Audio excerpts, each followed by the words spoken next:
Welcome to our new course in mechanical modeling, and in this course we will model this spider as you can see it. So it's easier than the last tutorial, which was a water pump. You can find it in the playlist, and of course if you're starting your way in modeling, you better check the modeling basic skills. You can find it in the playlists too of this channel. So here we will model this spider, and as you can see it, we have here 6 claws. These claws, that's what we will start with, and each claw is made up of 3 pieces hinged together. So we'll model each part of them apart from the others, and then we'll connect them. Here, if you look at the other parts, we have this body, looks like an egg, and these things coming out of it. This looks like a compass, this thing in the middle. I don't really know what we use it for, what the spider uses it for. And here we have the head and the cover of this head with these little things. I don't know what's its name. I'm not a biologist. Anyway, so we will start by modeling these hinges. We will start with one of them, and then we will create 6 copies. So this is how it looks like in the front view. We will start by modeling each piece of it at its own, and then we will group it together, or maybe we can connect it together. And this is the hinge connecting them to each other. So I'll start now by modeling this piece, and I prefer to use box modeling for I call it object modeling. If it's an animal, a plant, or a mechanical modeling, I prefer to use spline modeling with interior design and architecture more. So here I will depend on using box modeling. So like you see, it can be modeled from a box, and we have these 3 holes. We will connect them. So let me open 3ds Max and go to customize preferences. Make sure you set the number of undos to something like 500, 400, or maybe more, so you can easily modify your file. That depends on your PC. And press OK. Now I prefer to work on Scanlan render for now. And for the size, let me pick the 35 millimeters, and let me take the second one, this one. And of course I won't render any shade in this course, no material, just a standard material, because this is a modeling course. So let me work on right view, because it's better for you to work on orthographic view while modeling. It's tricky to model in perspective view. We rarely use it, just to make sure everything works fine. So let's go to right view, maximize, or press Alt W, and keep your grid. Let me pick a box and make sure the snap to the grid is activated, and let me create this rectangular box, maybe something longer. Okay, let me change its parameters, and because we activated snap, you won't find any fractions, no decimal places. So it's 150 length, 60 for width, and height it's 10. Let me change the length, segments, and widths to something that can help me here. Make it 6 for length. Yeah, 6 can be a good start. Of course we will add more later. For width, let me make it something like 3 or 4, maybe 3. And for the height, I'll just stick to 2, so I won't work on it too much. Okay, let me see it in other view. Let me see it in perspective view. So in the shaded mode it looks, it gets this, I don't like this color, so let's change it to black. And to avoid this random color selection, check the assign or uncheck the assign colors, random colors, and press OK. So every time it will pick the black for you. Now let's create a standard material, standard scanline material, a gray one. Maybe we can change the diffuse color, something bit dark, not very dark, and press OK. Assign this to selection. Okay, I think I need to raise the height of it so it can be thicker. Look, we have here thicker areas than others. So let me set it to 20. Right click, convert to editable poly. Let me get back to right view to start my modeling work. Let me work on vertices, and I need to make the shape look like this, starting thin, then wide, then wider, then very wider, then thin again. So we need to use the scale mode for this. And I mentioned before, I prefer to do every step in front of you, so people who are not very accurate in modeling can get some benefit out of it. If you're good at modeling, it's okay, just see the concept I'm working on and you can do it on your own, but it's better to see the steps, that's all. So here we roughly reshape the object to get something similar to the one we need to have. It's thin and then long, and then this curve comes, these two curves. So let me take these two, push them,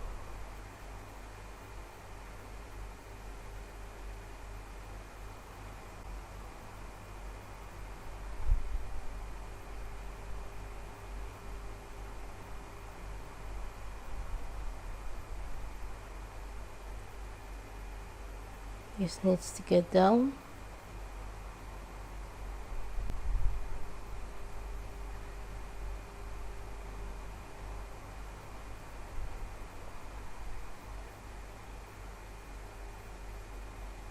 And these, I need to push them to the right.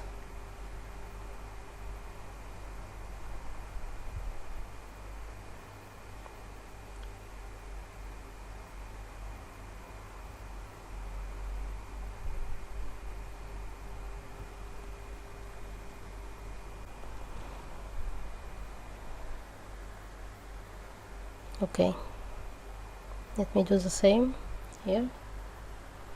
We will add extra cuts, but this is the rough shape, the basic shape. We need to make sure it looks like the one we want to model. I need to push these to add extra cuts, and of course I use the swift loop for cuts. I need one cut here and another one here. Let me do the same.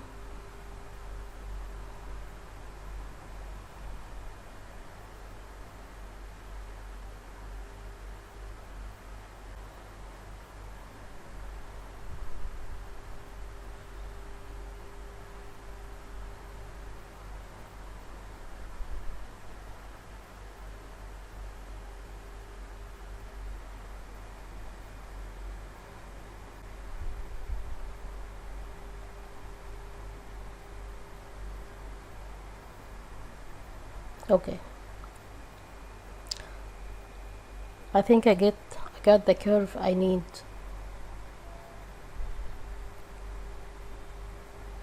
In its rough shape Fine, that works fine. Now I need to punch these holes. Let me just drag these down a bit so we can get extra space. So I need to punch few holes. So let me use the swift loop to start cutting and create a brace for these loops. I think it looks good. So now what we will do, get back to the left view. Let me make this pointy, but actually I won't scale it to make it pointy, but instead I will change its level. So we'll level it up so it gets pointy gradually, and that's much better.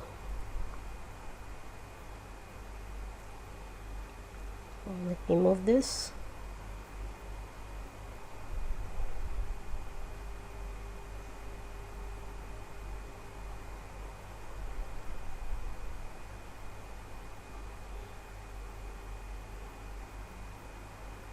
Good. So it goes from 0 up to whatever the value is.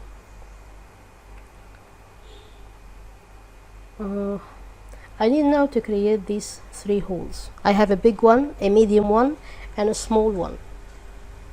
So I need cuts to make them. I won't use the polygon. Polygon takes too much of this memory, but we can use a simple tool to make them, which is the swift loop, making cuts with the swift loop and chamfer to the vertices. So let me make a space for this one, the big one. Okay. The second one, no. Okay. The second one is medium.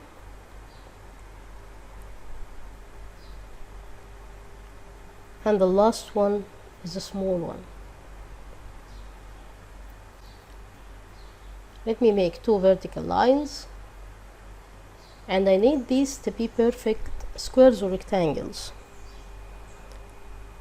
So I make these 2 cuts, vertical cuts, and then let me select this group of vertices and make them even using the scale tool.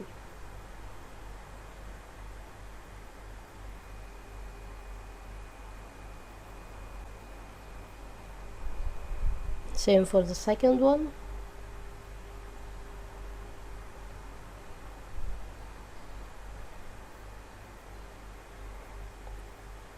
Now, okay, it's perfect. Now for each square dedicated to create the hole, I will select its corners, and of course we use rectangular selection so the effect works on both. And make sure you're not activating the back face. Now we use the chamfer tool to chamfer these to get some 8-sided object. Let's make it 1.1 and press OK. Do the same for the second hole. Let's take the 4 corners of it. This is the first one, so this is the second one. Another chamfer and press OK. Maybe this or more. Press OK. And the last one, which will be the smallest of them all.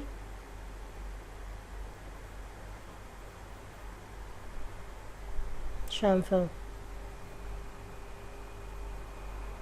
and press OK.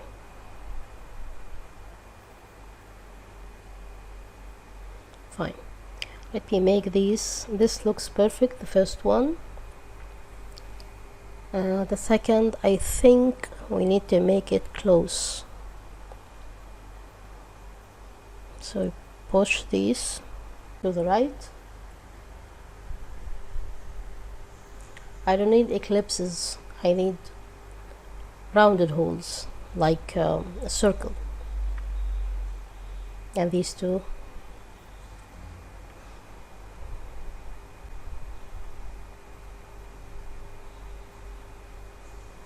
Good.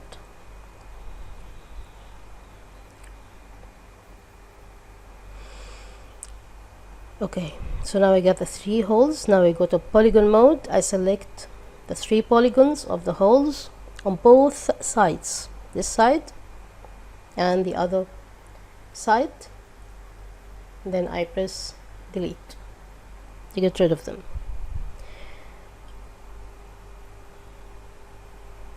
Okay, now we need to connect them together.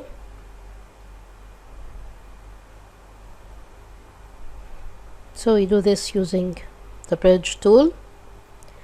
So I will do it one by one. I will show you the effect and then I give you a simple way to do it. So these are the first 2 edges to be connected. I did only 1 segment, so I use the default setting. Again. Okay, so it works fine. Let me get back to the right view and do it using rectangular selection. Get closer. So we select both, we press bridge. It will use the same last parameters. We will keep doing it until we finish the 8 sides. Okay, that's perfect. Let's do it one more time, couple more times with the second and third holes. You don't need to open the settings for the bridge because you already know it's one side, one segment, sorry, so you won't change it.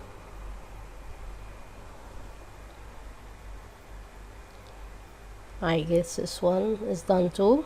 Last one.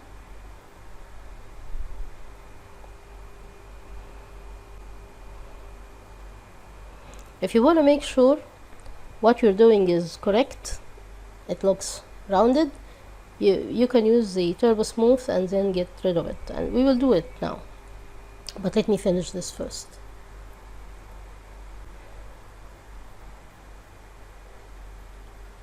Okay, this and this one, I guess it's the last one. Yes. So now let me drop this inside a turbo smooth so you can see how it looks rounded, and make sure everything will work fine, so it gives you this round shape of a hole. Now we have this with this length. We need to modify it to make it longer,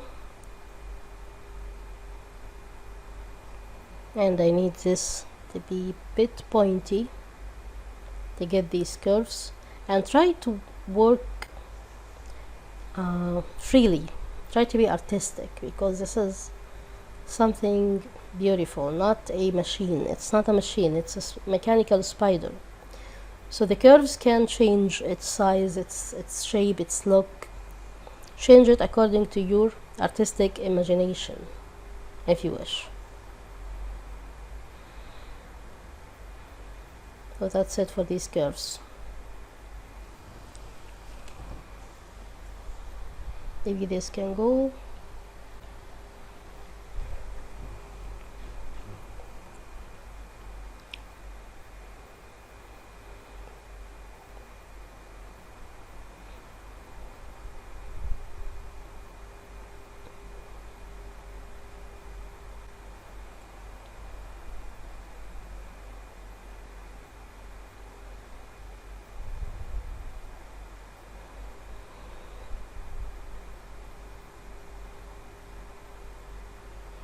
Let me have a couple more cuts.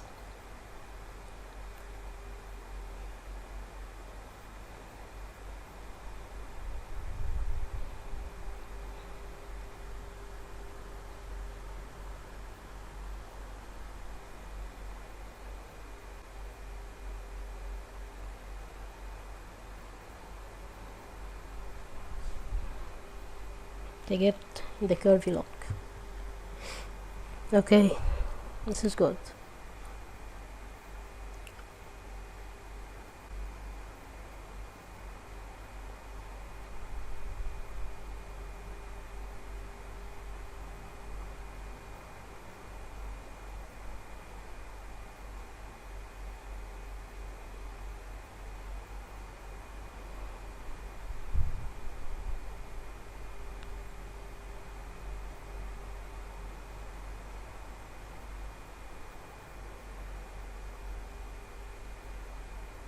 scale these to make something symmetric, and this needs to be scaled and up to on y-axis so they can have the same length as the other ones.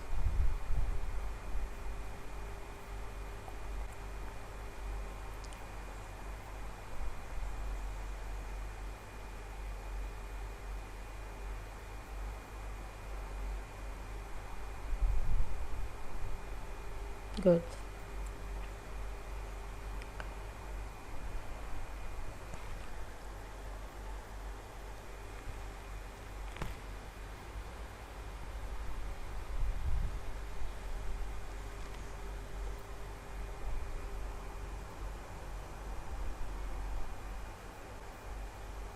So now we need to modify the other axis, width of other axis. If you check here, you'll find it goes wide, then thin, again wide, and again thin. So we can work on another dimension, but let me first modify this too.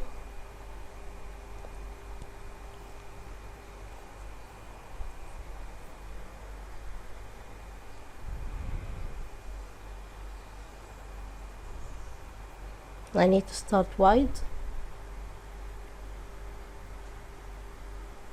then I go thin, then wide, then wider, so we have variation in our shape. Let me take these two rows, deselect the last one and do another scale. Now I need to go thin with these.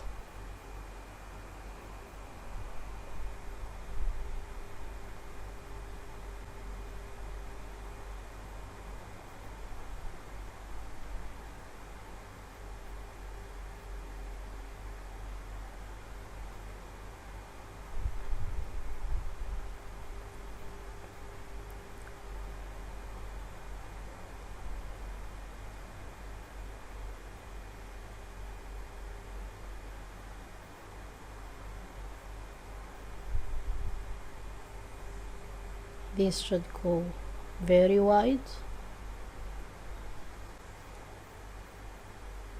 and then adjust it gradually.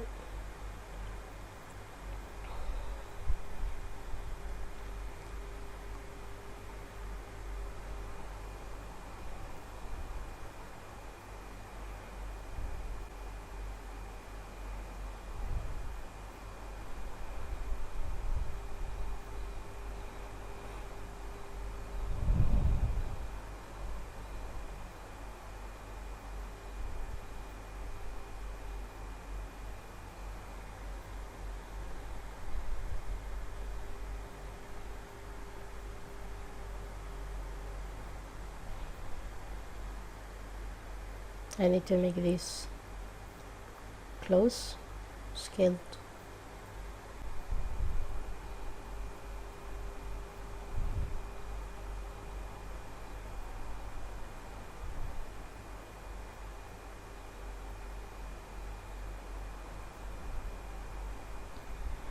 And last, with these two, we can go very small. Well, that's fine. I found it cool.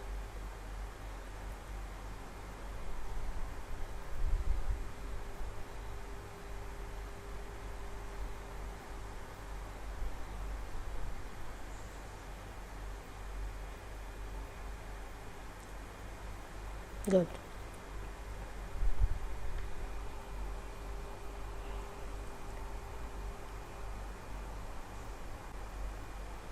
Let me check with this claw. So the starting point works fine, and this part down here needs to be pointy a little. So let me first make it, it's very fat actually, it has a big belly. Let me push these to the right, and I can take these with them too. Make another push.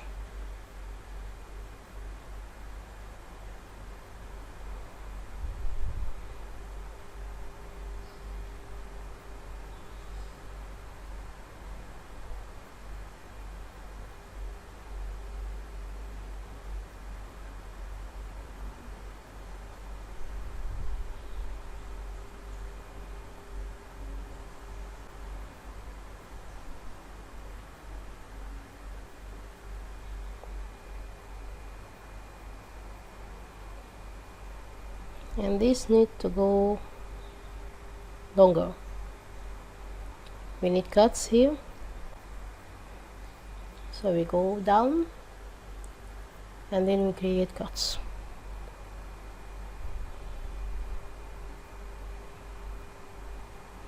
I need 2 cuts roughly. I think it's enough to get 2 cuts.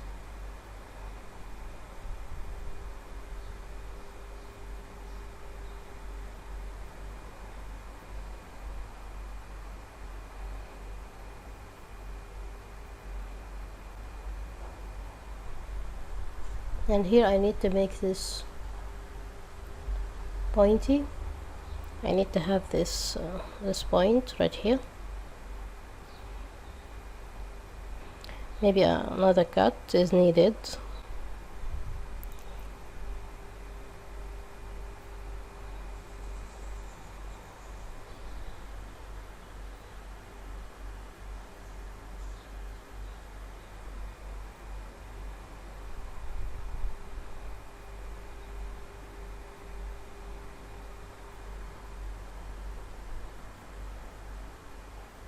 Let me make another cut here and another one here.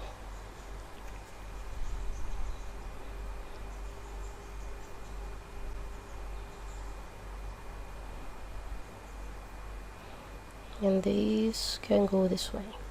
Good. I like this. I like the shape. But I need to make sure these extra cuts didn't affect the other dimension, so let me get back to the other view. And here we go. We need to scale these down. Not much.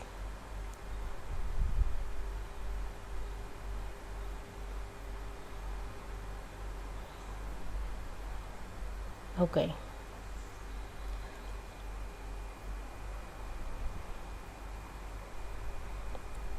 So let me get back to perspective view. I think it's good. It looks like this part. And still we need to create the hinge in the upper part, or the connector where we will put the hinge. Try to make this smooth.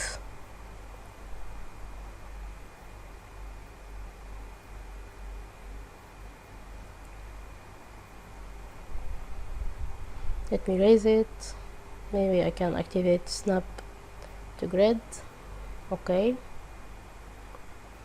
so it can be up to the grid.